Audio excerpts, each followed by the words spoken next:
துணை முதல்வர் உதயநிதி முன்னாள் முதல்வர் திரு எடப்பாடி பழனிசாமி அவர்களுக்கு பதில் சொல்கிற வகையில் தரம் தாழ்த்தி பேசியிருக்கிறாரு. இதை நீங்கள் எப்படி பார்க்குறீங்க சார்? உதயநிதி எடுத்துக்கிட்டிங்கன்னா அவர் வயசு 48, எடப்பாடியார் வயசு 71.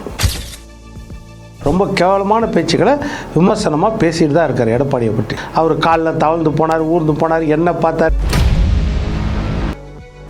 ராசாவினுடைய ஆடியோ வெளியாகி இப்போ சோஷியல் மீடியாவில் ரொம்பவே பரபரப்பை ஏற்படுத்தி இருக்கு.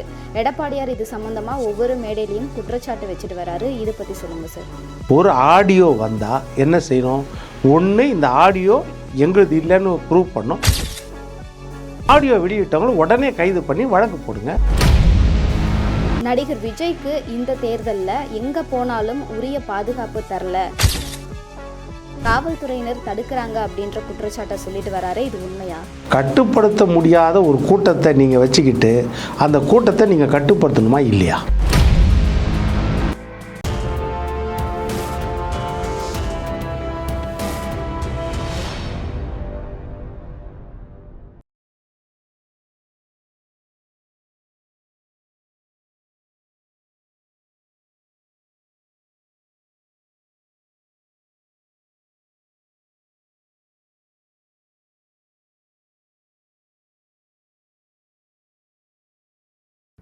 யூத்தமிழ் நேயர்களுக்கு வணக்கம். இன்றைய நேர்காணலில் அரசியல் விமர்சகர் பொன் வில்சன் அவர்கள் இணைஞ்சிருக்காங்க. நிறைய விஷயங்கள் கேட்டு தெரிஞ்சுக்க போகிறோம், பேசலாம். வணக்கம் சார். வணக்கம். துணை முதல்வர் உதயநிதி முன்னாள் முதல்வர் திரு எடப்பாடி பழனிசாமி அவர்களுக்கு பதில் சொல்கிற வகையில் தரம் தாழ்த்தி பேசியிருக்கிறாரு. இதை நீங்கள் எப்படி பார்க்குறீங்க சார்? இல்லை, இப்போ எப்படின்னா, தேர்தல் கருத்து கணிப்பை பொறுத்த வரைக்கும் கடந்த காலங்களில் ஓரளவுக்கு நம்பகத்தன்மை இருந்த மாதிரி இருந்துச்சு. எப்படின்னா, மக்களும் ஓரளவுக்கு வெளிப்படையாக சொல்லுவாங்க, நாங்கள் யாரை ஆதரிக்கிறோம். ஒரு கட்டம் வந்த பிறகு மக்களும் கொஞ்சம் விழிப்புணர்வு ஆகிட்டாங்க. என்னென்னா, சில விஷயங்கள் டைரெக்டாக சொல்லவே மாட்டாங்க. யாருக்கு ஓட்டு போடுறோம் என்ன எது வெளியே சொல்லவே மாட்டாங்க. மறைமுகமாக இன்டைரக்ட் கேள்வியை கேட்பாங்க. அவங்க யார் ஆட்சி நல்லா இருக்குது, யார் ஆட்சி சிறப்பாக இருக்குது, இந்த தலைவர் தனிப்பட்ட முறையில் இப்படி கேட்டு அதற்கு சாதகமான பதில் வரும்போது அதை ஆதாயமாக எழுதிக்குவாங்க. அப்படி இது ஒரு பக்கம் மக்கள்கிட்டேருந்து விவரத்தை வாங்குறது, உண்மைத்தன்மையோட விவரத்தை வாங்குறது.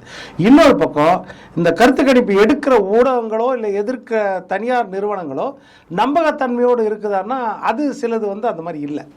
அது நம்ம கடந்த காலங்களில் பார்க்குறோம். என்னென்னா, சில ஊடகங்களோ சில இந்த தனியார் கருத்து கணிப்போ பணம் பெற்றுக்கொண்டு அவங்களுக்கு ஃபேவராக பேசுகிறது, இந்த மாதிரிலாம் நிறையா இருக்குது. அப்புறம் டேபிள்லேயே உட்காந்து ஆன் த டேபிள் இவ்வளோ பேர்கிட்ட நாங்கள் விசாரிச்சிட்டோம், இவ்வளோ பேர் இதெல்லாம் சொல்லிட்டாங்க, இப்படின்றதும் இருக்குது. இதற்கு நடுவில் தான் நீங்கள் சொல்கிற மாதிரி உண்மையத்தன்மையை நம்ம ஆராய வேண்டியதாக இருக்குது. அப்படி இருக்கும்போது எடுக்கிறவர் யார், எந்த துறையை சேர்ந்தவங்க எடுக்கிறாங்க, எந்த அளவுக்கு ஆழமாக அகலமாக எடுத்தாங்க அப்படின்றதையே நம்ம கணித்து தான் சொல்ல வேண்டியது. இப்போ அப்படி நீங்கள் சொல்லும்போது, இப்போ நியூஸ் அப்படின்னு சொன்னீங்கன்னா, கடந்த காலங்களில் எடுத்துக்கிட்டிங்கன்னா அவங்க எல்லா பக்கமும் பொதுவாக ஒரு இது மக்கள் மத்தியில் ஒரு சந்தேகமோ இல்லைன்னா அரசியல்வாதிகள் மத்தியில் ஒரு சந்தேகம்னா அவங்க ஆளுங்கட்சிக்கு ஃபேவராக இருக்கிறாங்களோன்ற மாதிரி, திமுக ஃபேவராக இருக்குதோ, விவாதத்தன்மையோ அந்த மாதிரின்றது எல்லா பக்கமும் ஒரு பேச்சு இருந்துச்சு கடந்த காலங்களில். அதனால் அந்த தொலைக்காட்சியில் இருந்த 2 நெறியாளர் மாற்றப்பட்டார் கடந்த காலத்தில். எதிராக இருக்கிறாங்கன்னு பிஜேபியெல்லாம் குறை சொல்லி அப்போது அந்த மாதிரிலாம் நடந்துச்சு, நம்ம பார்த்தோம். இப்போ அந்த பக்கத்துலேருந்து ஒரு கருத்து கணிப்பில் அதிமுகவுக்கும் எடப்பாடியாருக்கும் ஒரு சாதகமான நிலைமை வருகிறதுனா அதுதான் அங்கே நம்பகத்தன்மை எந்த அளவுக்கு இருக்குதுன்னு அர்த்தம். இப்போ அதுலேருந்து நம்ம எடுத்துக்கலாம். அப்போது இவர்கள் வெளியிடுகிறதுலே இந்த அளவுக்கு சாதகமாக இருக்குதுன்னா அப்போ அவங்களுக்கே உண்மைத்தன்மை தெரிகிறது. கரெக்டாக? அப்போது அதை நம்ம ஓரளவுக்கு எடுக்கலாம். இருந்தாலும் அதிமுகவை பொறுத்த வரைக்கும், அந்த தலைவரை பொறுத்த வரைக்கும் எப்படின்னா, இந்த கருத்து கணிப்பெல்லாம் அவர் நம்புகிற மாதிரி கிடையாது. அவர் என்ன சொல்கிறாருன்னா, நம்மளுக்கு சாதகமாக வந்தாலும் பாதகமாக வந்தாலும் சரி, அதை நம்ம எடுத்துக்கவே கூடாது. நமக்கு பாதகமாக இருந்துச்சுன்னா அதை ஒரு எச்சரிக்கையாக எடுத்துகிட்டு நம்ம தொண்டர்கள் மத்தியில் உற்சாகத்தை ஏற்படுத்தி நீங்கள் உழைச்சிங்கன்னா இதெல்லாம் மாற்றிட முடியும் அப்படின்றத நம்ம சொல்லலாம். நம்மளுக்கு சாதகமாக வந்துச்சுன்னா அவங்க இது மிதமிஞ்சி போய் சுணக்கமாக இருந்துடக்கூடாது, அதையும் ஒரு எச்சரிக்கையாக எடுத்துகிட்டு இதுக்கும் நீங்கள் மயங்கிடக்கூடாது, இந்த புகழுக்கோ இந்த ஆதரவுக்கோ மயங்கிடக்கூடாது, விழிப்புணர்வோடு இருக்கணும், இதில் உண்மையும் இருக்கலாம் பொய்யும் இருக்கலாம், அதனால் உழைங்கன்னு நம்ம 2 சொல்லலாம். 2ஐயும் ஒரு எச்சரிக்கையாக எடுத்துக்கலாம், அவ்வளோதான் ஒழிய மற்றபடி இதை நம்பிட்டு இருக்கணும்னு அவசியம் இல்லை அப்படின்னு அவர் தெளிவாக சொல்லியிருக்கார். இல்லை, நான் என்ன சொல்கிறேன்னா, தொடர்ந்து திமுகவை பொறுத்த வரைக்கும் இந்த மாதிரி பேச்சு அதுவும் முதன்மை இடத்துல இருக்கிறவங்ககிட்டேருந்து வர்றது வந்து நிறைய கடந்த காலத்தில் பார்த்துருக்கோம். கலைஞர் காலத்துலேருந்தே, கலைஞர் கருணாநிதி அவர்கள் பேசும்போது நம்ம பார்த்துருக்கோம். இந்திரா காந்தி அம்மாவை பேசுனது, சட்டமன்றத்திலே டிஎன் அனந்தநாயகி அவர்களை பேசுனது, அவர் திராவிட நாடு எங்கே இருக்கிறது கேட்டதுக்கு அவர் சொன்ன பதில்கள், அப்புறம் இந்திரா காந்தி அம்மா மதுரையில் அடித்த பிறகு அந்த அவர்களுக்கு அடிப்பட்ட காயத்திலிருந்து வர ரத்தத்துக்கு அவர் சொன்ன விளக்கங்கள், இதெல்லாம் நீங்கள் பார்த்தீங்கன்னா கடந்த காலங்களில் இந்த மாதிரி பேச்சு தொடர்ந்து திமுகலேருந்து ஒவ்வொரு கட்டத்துலேயும் வந்துகிட்டே இருக்குது. 3ஆம் கட்ட 4ஆம் கட்ட பேச்சாளர் இந்த மாதிரி பேசிடுவாங்க. அது எல்லா பக்கமும் இருக்கும், அதை தவிர்க்க முடியாது. நடவடிக்கை எடுக்கப்படும், திருப்பி வாபஸ் வாங்கப்படும், திருப்பி நடவடிக்கை எடுக்கப்படும். ஆனால் முதன்மை பேச்சாளர்களோ இல்லைன்னா முதன்மையான தலைவர்களோ இந்த மாதிரி பேசுகிறது வந்து மிகப்பெரிய தவறு அப்படின்றது உண்மை. ஆனால் என்ன அப்படின்னா, உதயநிதி எடுத்துக்கிட்டிங்கன்னா அவர் வயசு 48, எடப்பாடியார் வயசு 71. இவருடைய அனுபவம் என்ன? இவர் எத்தனையோ தடவை சொல்லிட்டாரு. இந்த 3-4 வருஷத்தில் பார்த்திங்கன்னா உதயநிதி மறுபடியும் அந்த தாழ்வான பேச்சுக்களை, ரொம்ப கேவலமான பேச்சுக்களை விமர்சனமாக பேசிட்டு தான் இருக்கார் எடப்பாடியை பற்றி. ஏற்கனவே கடந்த தேர்தலில் ஆராசா பேசினார். ஆராசா அவருடைய தாயை பற்றி, எடப்பாடி அவருடைய தாயை பற்றி பேசினார். அப்போ கூட இவர் பெருந்தன்மையோடு பெரிய அளவில் அதுக்கு வந்து ரியாக்ட் பண்ணல. எடப்பாடியாரை பொறுத்த வரைக்கும் இந்த மாதிரி தரம் தாழ்ந்து அவர் பேசி நம்ம கடந்த காலங்களில் பார்த்தது கிடையாது. இப்போ உதயநிதி மறுபடியும் அதை பேச அவர் காலில் தவழ்ந்து போனார், ஊர்ந்து போனார், என்ன பார்த்தார், இப்படியெல்லாம் பேச என்ன ஆகிடும்? அப்போது எதிர்வினை ஆற்ற வேண்டிய சூழ்நிலையை தள்ளுறீங்களா இல்லையா? சாது மிரண்டால் காடு கொள்ளாது, அதுதான். அப்போது நீங்கள் அவர் வந்து இதை பேசக்கூடாதுன்னு பெருந்தன்மையாக நினைக்கிறத நீங்கள் அவருடைய பலவீனம்னு நினைக்கிறீங்க. அப்போ மறுபடியும் அதை பேச விரும்புகிறீங்க. 5 வருஷம் ஆட்சியில் இருக்கிறீங்க. நீங்கள் இள வயசுனாலும் துணை முதலமைச்சர் ஆகிட்டீங்க. அது எந்த முறைப்படி ஆனீங்க? அப்பாவுடைய பின்புலத்தில் ஆனீங்களா இல்லை மக்களால் ஆனீங்களான்றது அது விவாதத்துக்குரியது. ஆனால் நீங்கள் வந்து ஒரு தலைவரை பார்த்து, அது எதிர்க்கட்சி தலைவரை, உங்கள் ஆட்சி காலத்தில் 75 சட்டமன்றத்தில் கூட்டணியை வெற்றி பெற வைத்தவரை, அந்த தலைவரை பார்த்து இந்த மாதிரி விமர்சனம் பண்ணி என்ன பண்ணுறது? 5 வருஷம் உங்கள் ஆட்சியில் செய்த சாதனைகள் என்ன, அதை சொல்லி ஓட்டு கேளுங்க. இல்லை எடப்பாடியார் 4 வருஷத்தில் செய்த வேதனைகள் என்ன, எதெல்லாம் செய்யல மக்களுக்கு, அதை சொல்லி ஓட்டு கேளுங்க. அதை விட்டுட்டு நீங்கள் அடிமை, நீங்கள் காலில் விழுந்தீங்க, கையில் விழுந்தீங்க, இதெல்லாம் ஒரு பேச்சா? இது எப்படி? அப்போ என்ன செய்கிறாரு அவர்? ரியாக்ஷன் வரதான் செய்யும், எதிர்வினை வரதான் செய்யும்.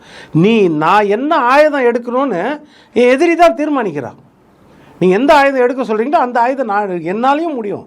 நீங்கள் ஒரு விவசாயி பாமரன், இவருக்கு பேச தெரியாதான் நீங்கள் நினச்சிங்கன்னா அது தவறு அப்படின்றதுக்காக தான் அவர் பேசுகிறாரு. அப்போ அந்த எதிர்வினை ஆற்றும் பொழுது அவங்களுக்கு ரொம்ப கஷ்டமாக இருக்குது. ஏன்னா நீங்கள் ஒரு விஷயம் சொன்னீங்கன்னா 1000 விஷயங்களை அவங்க சொல்லுவாங்க உங்களை பற்றி. நீங்கள் யார் கையிலலாம் விழுந்தீங்க, யார் காலெல்லாம் விழுந்தீங்க, எப்படியெல்லாம் விழுந்தீங்க, 2 மணிக்கு எப்படி விழுந்தீங்க, எல்லாமே அவர் சொல்ல ஆரம்பிச்சிடுவார். பேச வருது இல்லை? அப்போது அதனால் அந்த தரம் தாழ்ந்த பேச்சை வந்து அவங்க கொண்டு வரக்கூடாது.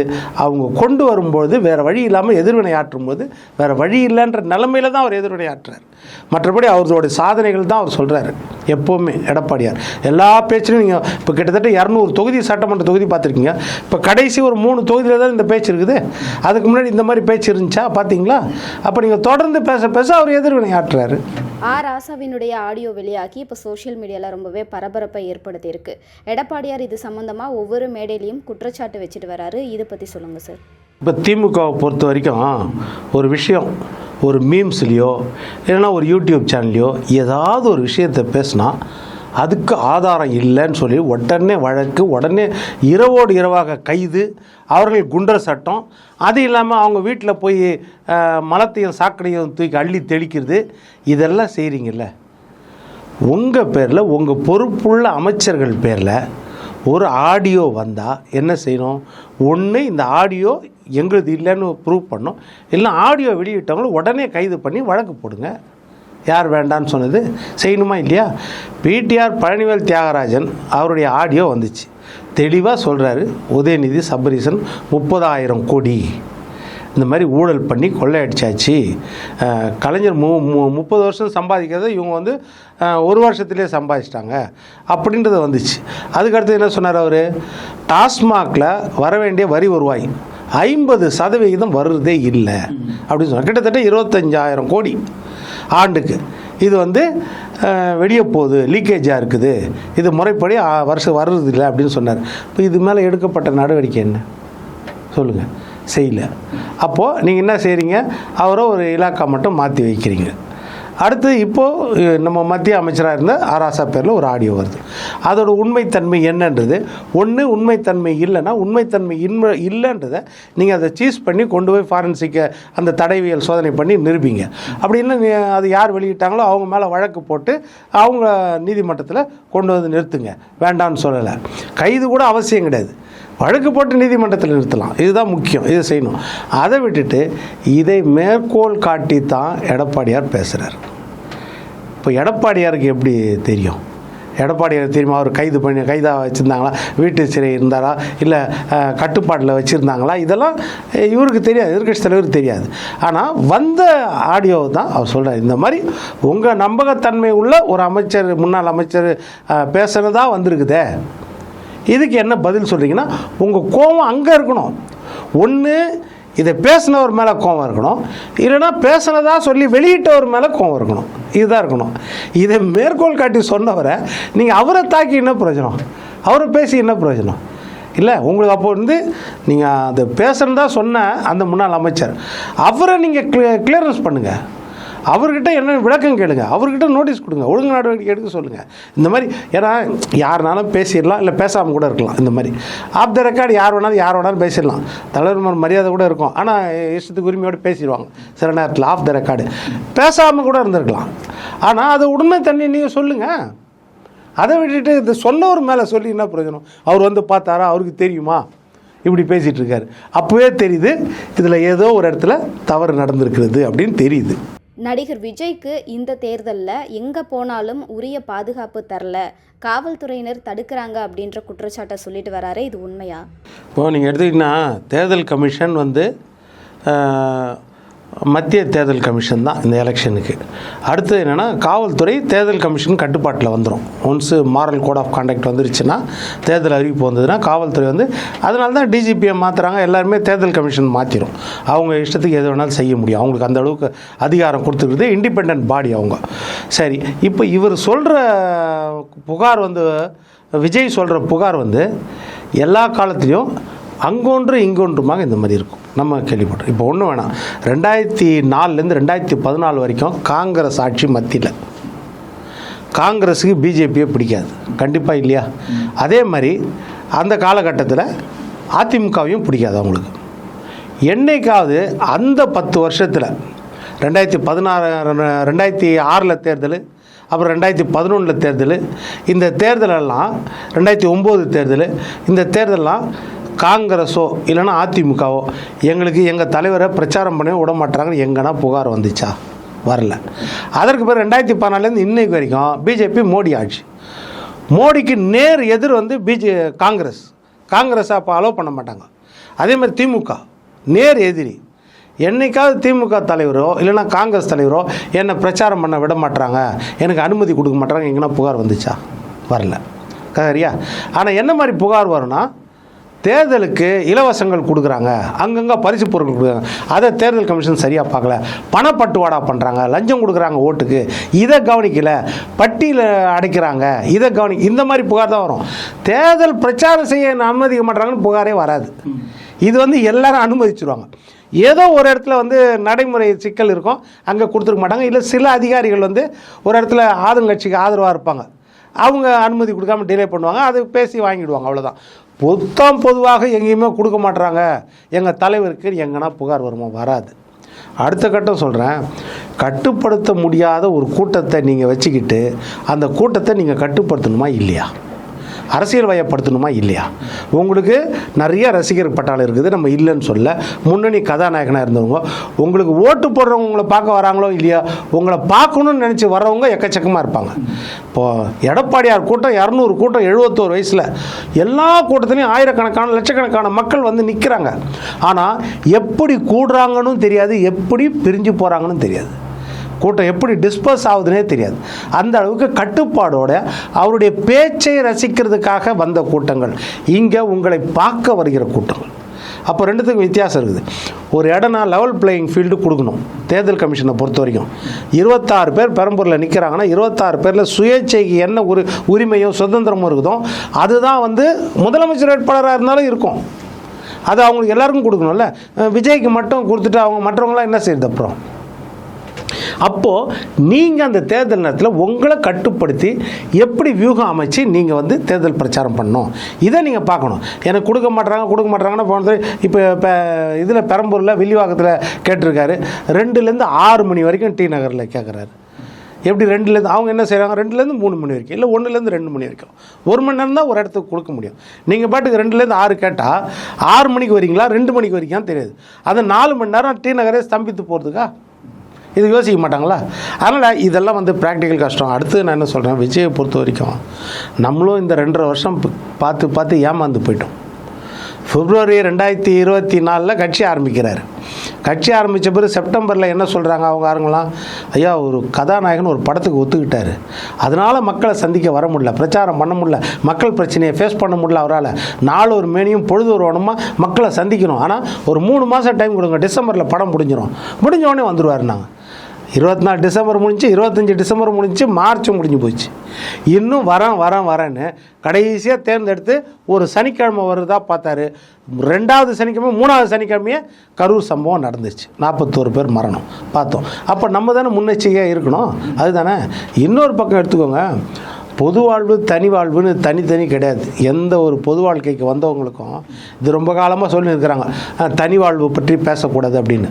பொது வாழ்வு நேர்மையும் தனி வாழ்வு தூய்மையும் தான் ஒரு ஆளுமை மிக்க தலைவருக்கு இலக்கணம். அதுதான் இளைஞர்களுக்கு நீங்கள் சொல்லி கொடுக்குற பாடம். சரி, உங்கள் குடும்பத்து ஒரு பிரச்சனை, அதை உங்கள் பெண் ரசிகர்கள் பேசுகிற பேச்சு குடும்பத்தோடு உட்காந்து நம்ம கேட்குற மாதிரி இருக்கா? யோசிச்சு பாருங்கள்.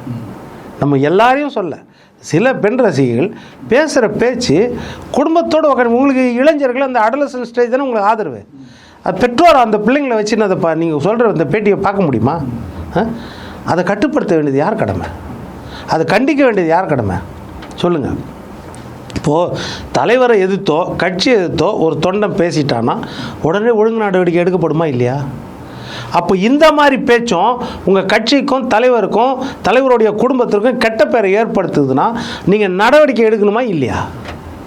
அதை நினச்சி ரசிச்சுட்டு இருந்தீங்கன்னா அட்லீஸ்ட் விஜய் தான் கண்டிக்கணும்ல. இந்த மாதிரி ரசிகைகள் எனக்கு தேவையில்லை. குடும்பத்திற்கு கட்டுப்பட்டு, கட்சிக்கு கட்டுப்பட்டு, பண்பாடு கலாச்சாரம், நம்ம பண்பாடு கலாச்சாரத்துக்கு கட்டுப்பட்டு பேசுகிற ரசிகர்கள் தான் எனக்கு தேவை. அதனால் அந்த மாதிரி ரசிகர்கள் எனக்கு தேவையில்லை. இந்த மாதிரி பேசுகிறதா என் கட்சியில் இருக்காதீங்க. கொடுக்கணுமா இல்லையா கண்டன அறிக்கை? நீங்கள் மற்றவங்களுக்கு அது வந்து என்ன ஆகிடும், அது என்கரேஜ் பண்ணுற மாதிரி ஆகிடும்ல. அந்த அறியாத வயசில் என்ன ஆகிடும், இந்த மாதிரி பேசுனா நம்மளையும் டிவியில் போட்டு காமிப்பாங்க, அந்த எண்ணம் போட்டியில் வந்துடும்ல. அப்போ இது ஒழுங்கினமா? அப்போ யோசிப்பேன், இதை கட்டுப்படுத்த வேண்டியது யார்? தலைவர், இல்லைன்னா 2ஆம் கட்ட தலைவர், அடுத்த கட்ட தலைவர்களாவது அவங்களாவது கண்டிக்கணுமா இல்லையா இந்த மாதிரி விஷயத்தை? அப்போ இது கண்டிக்கலைன்னா நீங்கள் தலைமை எதை தான் ரசிக்கிறீங்க? அப்போ அந்த பிள்ளைகளை பெற்றோர் எப்படி உங்களுக்கு ஓட்டுன்னு வரும்? பெற்றோர் என்ன யோசிப்பாங்க, என் பிள்ளையும் நாளைக்கு இதெல்லாம் வந்து நியாயம், இப்படியெல்லாம் தனி வாழ்க்கையில் இருக்கலாம் போல் அப்படின்ற எண்ணம் வந்துருமா இல்லையா? அப்போ இதை மாற்ற வேண்டியது. அப்போது என்னென்னா டீக்ரேட் ஆகிட்டே வரார் விஜய். ஸ்டார்டிங்லேருந்து பார்த்தீங்கன்னா மக்கள் பிரச்சனைக்கே போராடுறதில்ல, தனி வாழ்வு, பொது வாழ்வு, மற்றபடி தேர்தல் அறிக்கையில் பார்த்திங்கன்னா எதுலுமே வித்தியாசம் எதுவுமே இல்லை, எல்லாம் கொடுக்குற மாதிரி ஒரு தேர்தல் அறிக்கை. அதே மாதிரி அடுத்தது எடுத்துக்கிட்டிங்கன்னா தொண்டர்களை கட்டுப்படுத்துறதும் இல்லை, வெறும் ஒன்று திமுக குறை சொல்கிறது, இல்லைன்னா மத்திய அரசை குறை சொல்கிறது, இல்லைன்னா வந்து நீங்கள் வந்து தேர்தல் கமிஷனை குறை இப்போ என்ன செய்ய போகிறாருன்னா அநேகமாக எனக்கு தெரிஞ்சு ஆன்லைன் பிரச்சாரத்துக்கு மாறிவிடுவார். அதுக்கு ஏன்னா இவர் உழைக்க ரெடியாகவே இல்லை. எங்க 71 வயசில் 54 ஆண்டுகள் கட்சி, எம்ஜிஆர் தோற்றுவித்த கட்சி, ஜெயலலிதா வளர்த்தெடுத்த கட்சி, அந்த கட்சியில் 75 எம்எல்ஏவை கையில் வச்சிருக்கிறாரு. 71 வயசில் அந்த எடப்பாடி பழனிசாமி கிட்டத்தட்ட 8 மாதம், ஜூலை 15ஆம் தேதி காமராஜர் பிறந்தநாள் அன்னைக்கு முதல் பிரச்சாரத்தை ஆரம்பிக்கிறார். 200 தொகுதிக்கு மேலே அந்த வயசில் சுற்றுறாருன்னா மக்கள் பிரச்சனைக்காகவும் சுற்றுறாருல. நீங்கள் என்ன பேசினாலும் சரி, என்ன அவர் மேலே கால்புணிச்சோட காரணம் சொன்னாலும் மக்களுக்காக அந்த சுற்றி வராருல, உழைக்கிறாருல. அப்போ ஏன் உங்களால் முடியாது? அது நீங்கள் அத்தி பூத்த மாதிரி என்றைக்கோ வந்தீங்கன்னா கூட்டம் சேரும். நீங்கள் டெய்லி 3 இடத்துக்கு போங்க, கூட்டம் வருமா? பெரிய கூட்டம் வருமா? ஏன் நீங்கள் வந்து அஜித்குமார் மரண வழக்குக்கு போய் பார்த்தீங்களா, லட்சக்கணக்கான கூட்டம் வந்துச்சா? இப்போ டிஜிபி கிட்ட போய் புகார் கொடுத்தீங்கள, நீ இந்த மாதிரி அவதூறாக பேசுகிறார் ஒருத்தர்னு உங்கள் பின்னாடி லட்சக்கணக்கான பேர் வந்துட்டாங்களா? சரி, வேட்புமனு தாக்கல் பண்ண போனீங்கல்ல, அப்போ நான் லட்சக்கணக்கான அது என்ன நீங்கள் பிரச்சாரம் போனால் மட்டும் அந்த மாதிரி வருவோம்னா நீங்கள் கட்டுப்படுத்தணும். நீங்கள் அந்த மாவட்ட செயலர் மேலே நடவடிக்கை எடுங்க. எந்த மாவட்ட செயலர் கட்டுப்படலையோ அவர் மேலே நடவடிக்கை எடுங்க. இதெல்லாம் செய்யணும். இதை விட்டுட்டு இது வெறும் இந்த தேர்தல் அரசியல்ன்றது அவர் என்ன செய்கிறாருன்னா திரைப்படம் வெளியிடுற மாதிரியே பண்ணுறாரு. கதையை பற்றி வெளியே சொல்லக்கூடாது, திரைக்கதை வெளியே சொல்லக்கூடாது, காமெடி ட்ராக் வெளியே சொல்லக்கூடாது, கிளைமேக்ஸை வெளியே சொல்லக்கூடாது, முன்னணி நடிகர்களை வெளியே தெரியக்கூடாது. ஆடியோ லான்ச் பட்டம் பண்ணிவிட்டு கையை மூடின்னு ரிலீஸ் பண்ணால் தான் 100 நாள் ஓடும். அதுபோல் எந்த செயல்பாடோ டிவி இன்டர்வியூவாக கொடுக்கக்கூடாது, வீடியோ இன்டர்வியூவாக அது கூட ஆஃப் கேமரா இன்டர்வியூ கொடுக்கணும். இதெல்லாம் பண்ணி நம்ம ரிலீஸ் பண்ணும்போது முதலமைச்சர் நாட்களில் போய் நேரடியாக உட்காந்துடலாம். அப்படி இல்லைன்னா மறுபடியும் படத்தில் நடிக்க போயிடலாம். இந்த எண்ணத்தில் வரும்போது தமிழ்நாட்டு மக்கள் இதை என்கரேஜே பண்ண மாட்டாங்க. விசிகே தொல் திருமாவளவன் என்ன குழப்பத்தில் இருக்காரா? ஏன் முதல்ல போட்டியிடுறேன்னு சொல்லிட்டு அதுக்கப்புறம் விலகிட்டாரு? இதுக்கு என்ன காரணம் சார்? இல்லை, விடுதலை சிறுத்தைகள் பொறுத்த வரைக்கும் அவங்க விரும்புகிறாங்களோ விரும்பலையோ, இன்றைக்கி ஒரு இடத்துல பரவலாக என்ன பேச்சு அப்படின்னா, அவர்கள் எப்போவுமே போராட்ட குணம் உள்ளவர்கள், விளிம்பு நிலை மக்களுக்காக ரெப்ரசன்டேட்டிவாக இருந்து வாதாடுபவர்கள், போராடுபவர்கள், அவர்களுடைய உரிமையை பெற்றுத் தருவார்கள். இது அவர்களுக்கு ஒரு இமேஜ். மற்ற சமூகத்துக்கும் போராடுறாங்க, அது வேறு விஷயம். ஆனால் இதுதான் முக்கியம். அவங்களுடைய உயிர் நாடி இதுதான், அந்த விளிம்பு நிலை மக்கள் மேலே வரணும் அப்படின்றது தான். அப்படி இருக்கும்போது இந்த 5 ஆண்டுகளில் அவங்க என்ன செய்தாங்க? இது மிகப்பெரிய கேள்விக்குறியாக இருக்குது. ஏன்னா எல்லாமே வெறும் தோழமை சுட்டு அப்படின்னா, தோழமைன்றது எங்கேருந்து வந்துச்சு? நீங்கள் அப்போ திமுகவே மாறிடலாமே, திமுக கட்சியிலே சேர்ந்துடலாமே. தோழமை சுட்டுன்ற ஒரு விஷயமே கிடையாது சார். தேர்தல் நேரத்தில் தொகுதி உடன்பாடு, உங்கள் கொள்கை வேறு, அவங்க கொள்கை வேறு, காங்கிரஸ் கொள்கை வேறு, விடுதலை சிறுத்தைகள் கொள்கை, எல்லா கட்சிகளும் கொள்கை தனித்தனி. ஒருத்தர் கொள்கை ஒருத்தர் கொள்கை கூட இணைஞ்சு போகாது. பிரைம் கொள்கைகள் எல்லாம் தனியாக இருக்கும். அதை வச்சு தான் நீங்கள் ஓட்டு வாங்குங்க. மற்ற கொள்கைகள்லாம் ஒன்றா இருக்கும். வறுமையை ஒழிப்போம், அது ஒன்றா இருக்கும். இந்த மாதிரி டிப்ளமேட்டிக் வேர்ட்ஸ் எல்லாம் ஒன்றா இருக்கும். மற்றபடி தனித்தனி கொள்கைகள் எல்லா கட்சிகளுக்கும் இருக்கும். அந்த கட்சிகளுக்கு விடுதலை சிறுத்தைகளுக்கு தனி கொள்கை என்னென்னா, ஒரு தலித் முதலமைச்சர் ஆகணும், தலித் ஆட்சி அதிகாரத்தில் பங்கு வகிக்கணும். இது ரொம்ப தலையாய கடமை. இதுக்கப்புறம் நீங்கள் சனாதன ஒழிப்பு சொல்லுவோம், சனாதன ஒழிப்பு சொல்லுவீங்க. இப்போ சனாதன ஒழிப்பில் கூட நீங்கள் ஒரு தடவை காம்ப்ரமைஸ் ஆனீங்க. 2001 தேர்தலில் கூட்டணியில் தான் இருந்தீங்க பிஜேபி கூட. சரி, அது அரசியல் காரணம். அதுதான் சொல்ல வரேன். கொள்கை வேறு, கூட்டணி வேறு. தேர்தல் உடன்பாடு தான் கூட்டணி. முடிஞ்சுதா? தேர்தல் முடிஞ்சால் தேனிலவு முடிஞ்சிச்சு. நீங்கள் எதிர்கட்சி. விடுதலை சிறுத்தைகள் நேற்று வரைக்கும், இப்போ காபந்து அரசாங்கம், இது வரைக்கும் எதிர்கட்சி வரிசையில் தானே உட்காடுறீங்க. அப்புறம் ஏன் திமுகவுக்கு நீங்கள் ஜால்ரா தட்டுறீங்க? 5 வருஷமாக என்ன செய்தீங்க?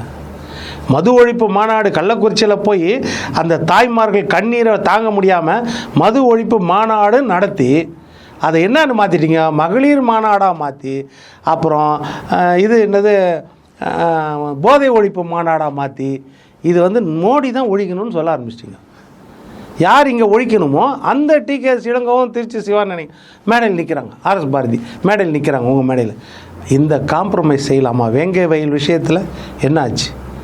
ஆம்ஸ்ட்ராங் கொலை வழக்கு என்ன ஆச்சு? நாங்குநேரில் வெட்டினது என்ன ஆச்சு? ஆணவ படுகொலை கவின் என்ன ஆச்சு? 37 காவல் மரணங்கள் என்ன ஆச்சு? இதையெல்லாம் கேட்கக்கூடிய இடத்துல ஐயா திருமா இருந்தார். ஆனால் அவர் என்ன சொல்கிறாருன்னா, இவங்க கேட்டாங்களா, அவங்க கேட்டாங்களா, இப்படி சொல்கிறார். உடனே அதிமுக கேட்சா, இவங்க கேட்டாங்க. இது கடந்த காலத்தில் அவங்களுக்கு ஏற்பட்ட சுணக்கம். இதை விட ரொம்ப குளறுபடி என்னென்னா, இந்த விட சீட்டு கொடுக்குறதில்ல. அவங்க கூட விசுவாசமாக இருந்து கூட்டணி உருவாக்குனதே நாங்கள் தான் சொன்னவங்களுக்கு 8 சீட்டு தான். புதுசாக சேர்ந்தவங்களுக்கு 10 சீட்டு, ஒரு ராஜ்யசபா. இதை யோசிப்பாங்களா இல்லையா? சரி, இதை மீறி அவர் எந்த முடிவில் எடுத்தாரோ, அவர் சுயநலமே இல்லாமல் கூட ஒரு முடிவு எடுக்கலாம். காட்டுமன்னார் கோயில்லையா நிற்கிறேன்னு சொல்லி ஒரு முடிவு எடுத்தார். அந்த முடிவுலேருந்து ஏன் பின்வாங்கினார்? அதுக்கு காரணம் என்ன சொல்கிறாரு? இவ்வளோ விமர்சனம் பண்ணாங்க, நான் துணை முதலமைச்சர் ஆகணும்னு நினச்சேன். இப்படி எங்கள் விமர்சனம் 1008 பண்ணுவாங்க. அதை நம்பி உங்கள் முடிவை எப்படி நீங்கள் மாற்ற முடியும்? சரி, இப்போ மாற்றிட்டீங்க. இப்போ திமுக உங்களை அழுத்தம் கொடுத்து, திமுக நீங்கள் சொல்கிற பாணியில் பார்த்தீங்கன்னா அடிமையாக வச்சு உங்களை வாபஸ் வாங்க வச்சிருச்சுன்னு விமர்சனம் பண்ணால் மறுபடியும் நிற்பீங்களா? இந்த விமர்சனத்தெல்லாம் நீங்கள் காரணம் சொல்லலாமா? அப்போ யோசிச்சு பாருங்கள். அதே மாதிரி 3 பேருக்கு சீட்டு கொடுக்கல. அதுக்கு நீங்கள் பெரிய விளக்கம் சொல்ல வேண்டிய அவசியமே கிடையாது. நீங்கள் தலைவர், நீங்கள் எடுக்கிறதா முடிவு. நீங்கள் யாருக்கு வாய்ப்பு கொடுக்கணும்னு நினைக்கலாம் கொடுக்கலாம், யாருக்கு மறுக்கணும்னு நினைக்கலாம் மறுக்கலாம். அதுக்கு அவ்வளோ விளக்கம் கொடுக்க. அப்போ என்னென்னா அவர் நிறைய குழப்பத்தில் இருக்கார். அதாவது முடிவெடுக்கக்கூடிய தைரியம் இருக்கிற மனிதர், ஆனால் நிறைய இடத்துல தயங்குறாருன்னு போது அப்போ ஏதோ ஒரு அழுத்தம் அவருக்கு ஏற்பட்டிருக்கிறது அப்படின்றது நம்மளுக்கு புரியுது. 200 தொகுதிகளுக்கு மேலே பிரச்சாரம் செஞ்சுட்டு வந்த எடப்பாடியார் அவர்களுக்கு ஆரம்பத்தில் இருந்த குறைவான கூட்டம் இப்போ அதிகமாக கூடிட்டுருக்கு. இது அவரோட இமேஜ் கூடி இருக்கு அப்படின்றதுக்கான காரணமா? இதை எப்படி பார்க்குறீங்க சார்? இல்லை, என்ன காரணம்னா ஒன்று புரிஞ்சுக்கோங்க சார். 2017 பிப்ரவரி 18 முதலமைச்சர் நாற்காலில் உட்காந்து நம்பிக்கை தீர்மானம் கோர்றாரு. திமுக கூட சேர்ந்து ஓபிஎஸும் 11 எம்எல்ஏக்களை வச்சு எதிர்த்து ஓட்டு போட்டாங்க. அந்த நேரத்தில் அன்னைக்கு எல்லாருமே நினச்சது என்ன தெரியுமா, இவர் இன்னொரு 4 மாதம் இருப்பாரோ 3 மாதம் ஆட்சியில் இருப்பாரோ, அதுக்கப்புறம் டவுட்டு தான். ஏன்னா அப்பேற்பட்ட சிம்மமாக திகழ்ந்த ஜெயலலிதா அம்மா உட்காந்த நாற்காலி, இந்த பக்கம் பார்த்திங்கன்னா கலைஞர், எல்லா ஆளுமை திறனும் கலைஞர் கருணாநிதிக்கு இருந்தது. அவங்க உட்கார அந்த இடத்துல இவரால் சமாளிக்க முடியுமா அப்படின்ற ஒரு பேச்சு இருந்துச்சு. எல்லா பக்கம் பேச்சு இருந்துச்சு. கொஞ்சம் கொஞ்சமாக பார்த்தீங்கன்னா ஒரு 2 வருஷத்தில் கொரோனா உலகமே ஆடி போயிடுச்சு. அந்த கொரோனாவில் அலர்னாங்க. அமெரிக்கானாலும் ரஷ்யானாலும் சர்வ வல்லமை படைத்த நாடுகள்னாலும். ஆனால் இந்தியா அதில் தாக்கு பிடிச்சிது. அதுலேயும் குறிப்பாக மத்திய அரசு மட்டும் இல்லை, மத்திய சுகாதார நிறுவனமே என்ன சொல்லிச்சுன்னா தமிழ்நாடு இதை நல்லா ஹேண்டில் பண்ணாங்க அப்படின்னு சொல்லிச்சு. அந்த நேரத்தில் நல்லா பண்ணார். அரசாங்கத்துக்கு ஒரு நயா பைசா வருமானம் எல்லாம் கூட அரசு ஊழியர்களுக்கு 31ஆம் சம்பளம் போச்சு. அம்மா உணவகத்தில் 3 வேளை இலவச உணவு போட்டார். எல்லாத்தையும் அதே மாதிரி ஆஸ்பத்திரிகளில் பார்த்திங்கன்னா 100 படுக்கை அறை இருக்கிற ஆஸ்பத்திரியில் 500 கொரோனா பேஷண்ட் வருவாங்க. படுக்கை அறையை விஸ்தரப்படுத்தணும், கட்டமைப்பை மேம்படுத்தணும், டாக்டர்ஸ்களை போடணும், செவிலியர்களை எக்ஸ்ட்ரா போடணும், அந்த ஆப்ரன் போடணும், அவங்களுக்கு இதையெல்லாம் போடணும். அதுவும் இல்லாமல் அவங்களுக்கு குவாரண்டைனு தனிமைப்படுத்தணும். 1 வாரம் இங்கே வேலை செய்தாங்கன்னா 1 வாரம் லாட்ஜில் போயிருக்கணும். பெற்ற பிள்ளைகளோடு தான் சந்திக்க முடியாது. 1 வாரம் லாட்ஜில் இருந்து கொரோனா இல்லாமல் உயிரோடு வந்தாங்கன்னா அந்த டாக்டர் செவிலியர் மறுபடியும் பண்ணிடணும். இப்படியெல்லாம் பண்ணி அந்த நேரத்தில் கிட்டத்தட்ட 40,000 கோடிக்கு மேலே எக்ஸ்ட்ரா செலவு பட்ஜெட்டில் கிடையாது. அப்படி இருந்தும் அதை மேனேஜ் பண்ணார். இன்னொரு பக்கம் பார்த்திங்கன்னா அந்த 7.5% இடஒதுக்கீடு, நீட்டில் கருப்பு பலூன் விடுறேன், இந்த மாதிரி மோடி வந்தார்னா நாங்கள் கருப்பு கொடி காட்டுறோம், அப்படியெல்லாம் அரசியல் பண்ணல. அவர் உடனே 7.5% கொண்டு வந்தார். பாதுகாக்கப்படணும். இதையெல்லாம் செய்து படிப்படியாக அப்பவும் என்னென்னா ஜெயலலிதா அம்மா மறைவு, இரட்டை தலைமை குழப்பம், கட்சிக்குள்ளே கட்சி நிற்குமா நிற்காதான்னு தெரியாது. மேலிடத்துலேருந்து அழுத்தம், இங்கே அழுத்தம். இவ்வளவுக்கு நடுவில் 75 தொகுதியில் திமுகவை தோக்கடித்தார். அது ஒரு பெரிய விஷயம். ஏன்னா ஸ்டாலின் முதல் முறையாக வேட்பாளராக அறிமுகமாகிறார், முதலமைச்சர் வேட்பாளராக. 30-40 வருஷத்துக்கு அப்புறம் முதலமைச்சர் வேட்பாளர். அப்போ ஒரு எதிர்பார்ப்பு இருக்கும். 10 வருஷம் ஆன்டி இன்கம்பன்சி, இதெல்லாம் தாண்டி 75 இடத்துல ஜெயித்தார். அப்போயே ஒரு பிரமிப்பு தான். இப்போ பார்த்தீங்கன்னா இந்த 200 தொகுதியிலையும் அவர் பிரச்சாரம் பண்ண எப்படி கூட்டம் கூடிச்சு அப்படின்னா, முதல் கூட்டத்திலேருந்து அந்த பகுதியோட பிரச்சனைகளை பேசுகிறாருங்க. அந்த பகுதியில் பூகோளம் எப்படி இருக்குது, அங்கே சரித்திரம் என்ன, அங்கே எந்தெந்த தொழில் கொண்டு வர முடியும், விவசாயமாக, நெல் விளையும் பூமியா, கரும்பு தோட்டமா, இல்லை தேயிலை தோட்டமா, இல்லைன்னா தோட்டக்கலை பயிர்களா, எல்லாத்தையும் பார்க்குறாரு. இல்லைன்னா நெசவாளர்களா, இல்லை மீனவர்கள் நிறைஞ்ச இடமா, கட்டட தொழிலாளர்கள் நிறைஞ்ச இடமா, தொழிற்பேட்டைகள் நிறைஞ்ச இடமா, இது எல்லாத்தையும் பார்த்து இங்கெல்லாம் நான் கடந்த 4 வருஷத்தில் என்ன செய்தேன், திமுக உங்களுக்கு எதெல்லாம் செய்யலை, மறுபடியும் நான் ஆட்சிக்கு வந்தால் உங்களுக்கு என்னெல்லாம் செய்வேன், இது மொத்தத்தையும் ஒவ்வொரு தொகுதியிலையும் ஆழ அகலமாக பேசக்கூடிய ஞானத்தோடு பேசினார். வர வர வர அவருடைய பேச்சு மெருகேறினது, கூட்டமும் கூடியது. அதுதான் முக்கியம். நிச்சயமாக சார். நிறைய வேலைகளுக்கு இடையே எங்களோட ஸ்டுடியோவுக்கு அற்புதமாகவும் ஆழமாகவும் பொறுமையாகவும் எல்லா கேள்விகளுக்குமே தெளிவான பதில் சொல்லியிருக்கீங்க. நன்றி. நன்றி நன்றி நன்றி.